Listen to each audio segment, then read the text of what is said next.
Sfilata e Miss Big Brother kishte nisur normalisht, drita, muzikë, buzëqeshje dhe disa ecje elegante të banoreve.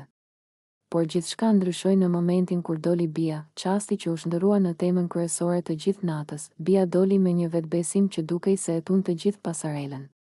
Ecja e saj ishte e ngadalë, e kontrolluar, me atë shikimin e famshëm që ditë i përziej sfidën me provokimin. Të gjithë banorët u ngritën në këmbë pa e kuptuar, sepse ajo sillte një energji që nuk duroi ulur. Ajo kishte zgjedhur një veshje që dukej sikur ishte bërë posaçërisht për të, një kombinim i guximshëm, i hollë, i ndriçuar nga dritat e skenës në mënyrë që çdo lëvizje e saj të dukej si pjesë e një performance të madhe. Nuk ishte çështje zbuluar apo jo, por mënyra se si ajo e mbante veten, si e sundonte hapësirën pa asnjë hezitim. Banorët shikonin me sy të hapur, disa të habitur, disa të emocionuar, disa të hutuar. Komentet mes tyre nisën menjëherë, "Qa po bën kjo, më?"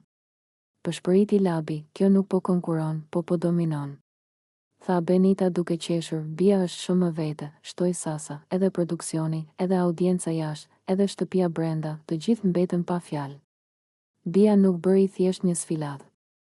Ajo krijoi një moment televiziv që do të kujtohet gjallë.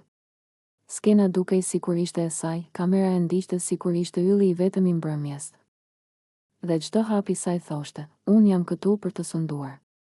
Në fund të pasarelës, ajo u kthye me një lëvizje të ngadalë, duke I fikur dritat e skenës vetëm me prezencën e vet. Banorët shpërthyen në duartrokitje dhe brohoritje. Të gjithë e dinin që Bia sapo kishte bërë momentin më të komentuar të sezonit.